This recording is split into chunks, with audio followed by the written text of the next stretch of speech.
So today is the 1 year anniversary of Lost in Phoenix, November 30th of last year, 2020. It was my first interview with Carlos, 21 years old. My intention was to interview Carlos again for the 1 year anniversary, but unfortunately, Carlos is in jail. So today I have a special guest, my brother Edward and my mom Celia.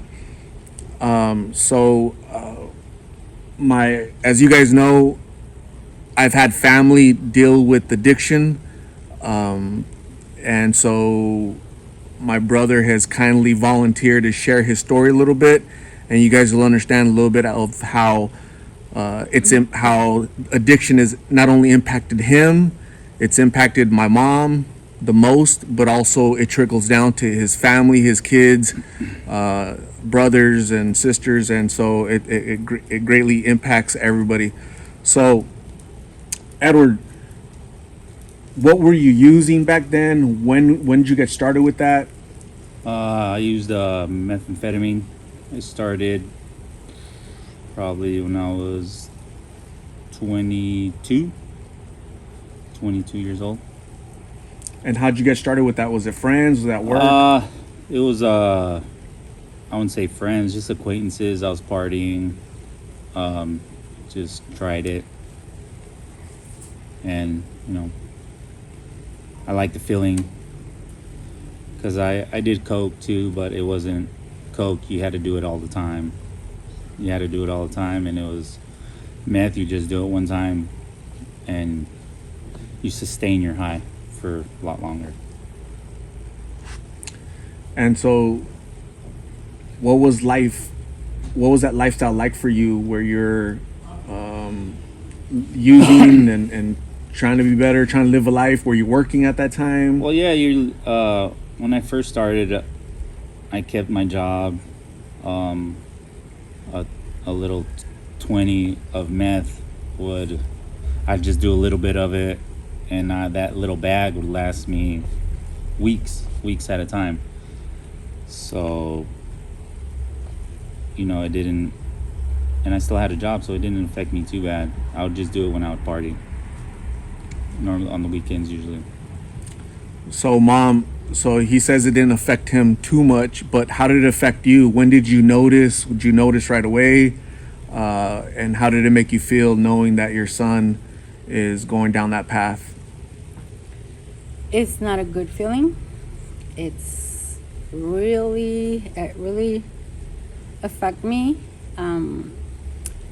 I didn't know at the beginning, but after a while I'll find out, and it was really sad for me. And seeing his kids, that they were waiting for him, and there was nowhere to be found. I go to the streets in Phoenix looking for him, and sometimes I will find him. Sometimes, I guess it was one time that I brought him home, and then he went back again. This last time I didn't go anywhere to look for him. I just let everything on the Lord, and there he is. Thank you, Lord, because he's with us now. Thank you. When you watch the videos, Mom, the people that I interview, how does that make you feel? Does it remind you of the heartache that you went through dealing with Edward? It breaks my heart. I just pray and pray for all those mothers and all these kids that they're, hurting, because I saw my own hurting so bad. And you just want to go and find them and bring them home, but you cannot do it. The only one can do it, the Lord. And you have to have faith and just keep praying and with patience and stuff, and it's gonna happen. It's gonna happen. I just keep praying for them, but it really is devastated. It really hurts me. that I was in the same spot, you know. But I know it's gonna be better for them, whoever's going through that. Edward, when you watch the videos, the interviews that I'm talking to, the folks that I'm interviewing, these young people, how does that make you feel? Does it remind you of when you were out there? Yes and no. These people you interview, 99% of them use fentanyl, blues. And I was never like that, out there homeless like that. I understand the addiction part of it, but I don't understand the homelessness, the being out there on the streets like that. When I was an addict, I was never like that. Out on the street, I always, had somewhere to shower, somewhere to stay, food. So that was never an issue for me, just being homeless like that, and on the streets like that. What do you think some of these people that I'm talking to that are homeless, they're young, they've been out there for years, they're using fentanyl, they're using meth. Do you think they have an opportunity, they have a chance to get off of there and beat that and live a better life? What do you think? Of course they do. I meet tons of people through me being incarcerated. For me, my rehab was incarceration. So a lot of those people in there are in there because they're drug addicts, because of using drugs. They're stealing, robbing, doing things like that. So you talk to them, and they tell you their stories about how when they were using, and they're totally different people. So it's like anybody. You just have to want to. A lot of those people that you interview, they say they're not ready, and they're definitely not going to be until some of them do, when they call you, hey, I'm ready to go. And those are good stories, right? And they end up getting clean, and they just have to want to. For me, I knew I was done when it was my last incarceration. Like everybody knows, there's drugs in there. You can get your hands on them. It was right in front of me. It was offered to me. And I didn't want to. I said, no, I'm done. I didn't have the urge to. And I knew right then that I was done. So I talk to people that they've been in recovery for 5 years, and they'll tell me that every day is a struggle for them. Every day they have to fight with that craving, right, to go back to that. Is that something that you have to deal with? Yeah. I mean, it's different for other people, but yeah. I mean, I think about it, but then I think about what it did to my family, what it did to me. I basically have to start all over again. What it did to my kids, and you have to keep reminding yourself of that, of what you lost during your addiction, and not wanting to lose it again. Right? Staying busy, keeping your mind busy. Yeah, working. Work, focus on your kids, right? Building yourself back up, right? Focus on your kids, right? How many kids do you have? I have 5 now. 5 kids. That's a lot of kids. That's a lot of keeping busy, right?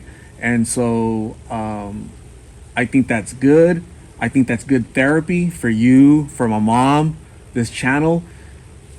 Not only for YouTube, but also for the thousands of other mothers out there, the other Celias, the other Edwards that are out there in you guys' positions, right? Because you guys have lived that, right?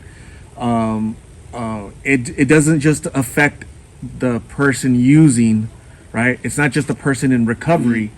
There's hundreds of people behind you, right, that have felt pain, loss, right? And that's something that people in recovery need to understand, right? It's not just you, right? And it never is. It's hard. It's hard. My two oldest are teenagers now, so they're teenagers. They're smart, and they ask you, Dad, why'd you do that? Why'd you leave us again? And it's hard because you don't have a right answer for them.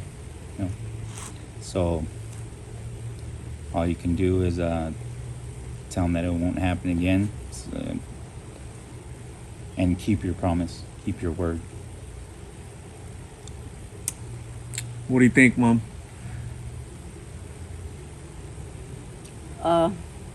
I'm just really, really, really happy that I cannot explain, because this has been a big blessing from the Lord, for all the family, for me, and for his kids. He has, like he says, teenagers, but the babies, they love him, and he's like, he's been really, really, really good all these times. So I am very proud of him, and I keep praying for him. So, just like my mom said, Edward, I'm very proud of you too. Okay, I think you deserve a big congratulations for staying on the right path, because it's not easy. All the people that I've talked to, they're not ready. Yeah. They've relapsed and relapsed and relapsed and relapsed and relapsed, and they got kids, they got, all these stories that you guys watch, and they're not ready. But when I talk to you and I see you and the way you're working and you're interacting with your children, and you're trying to go down that correct path, right? That's cause for celebration and saying, good job, keep going down that path. It doesn't end, right? You're not done. No, it doesn't. You need to keep going every day. Keep your mind busy with your kids, with work, and building yourself back up. And remember what you'll lose, right? Remember what you'll... Out in the street, there's no love, there's no family, there's nothing good for you, right? In jail, incarceration, no love, no family, nothing good. Right here, right next to you, that's the biggest love in the entire world. That's the biggest support you can have. If it wasn't for my mom and a lot of you guys, well, all of you guys, all my brothers, my family's backing, I probably wouldn't have my kids right now. I would be in a different path. Who knows if it's a good or bad one, but I know that because of you guys, I have my kids still. All my kids are still here. When I was out there, is tough love, and nobody wanted to talk to me, and I understand all that. But when I'm doing good and I'm good, you guys are all here for me, and I appreciate that, and I love you guys. Thank you, Mom. But also a big congratulations for you. There is no love greater than a love has for her child, right? Her children. So you've been a great example of that, not only to Edward during his battle with addiction, but also to all of us. You've always worked really hard and lifted us up. So I try. I think you've done an excellent job, and I thank you every day for being an excellent mother and not giving up on us, not giving up on Edward when he gave you many times, many headaches for you to give up on him, right? But I think you give a good example of how families, mothers, parents shouldn't give up on their children, right? That are struggling, whether it's addiction, alcoholism, whatever it is. Try to support your family, try to support them when they're struggling, because sometimes they just need that hand up, right? And they'll surprise you sometimes and say, okay, I'm ready. Whether it's incarceration or you're out there chasing them out there in the street, just keep going, keep being consistent, and as long as they know that the family is there to support them, they'll always come back home when they're ready, right? So, Edward, thank you very much. Thank you for sharing your story. Thank you very much for being vulnerable. I just want to say one more thing. My addiction isn't a reflection of my family and how I was raised. I had a good family. We were always there for each other, and my mom was always hardworking, like you said, and there for us.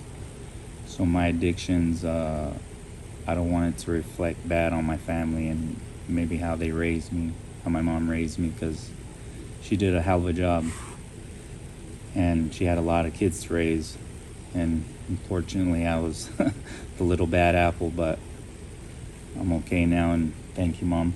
I love you. I love all you guys, my family. It's not a reflection on anybody. Just sometimes we all make bad decisions, all of us, right? Whether it's addiction, it's just bad choices, right? All of us, Yeah. right? We're all human and make mistakes. As long as we learn from them and get better, that's all you can ask for. Okay. So again, congratulations, Edward. Thank you very much, Mom, for sharing a little bit about how you feel, because You're this will be watched by thousands of people, and it's going to help somebody. It's going to help a parent, a mom that's struggling out there. Okay. She doesn't know where to turn. Her son is out in the street right now. She doesn't know who to go to. She feels like the loneliest person in the entire world. Who do I call? Who can help me? She's going to relate to you. She's going to watch this and she's like, oh my goodness, she knows exactly what I'm going through. Maybe I should keep being strong for my son that's lost out there, right? And you, Edward, by sharing your story, somebody out there is going to be like, wow, that's me. Yeah. Right? So thank you guys very much. I appreciate you celebrating Lost in Phoenix's first year anniversary. Thank you guys very much. And we'll talk in the future, okay? Thank Okay. you. Thank you.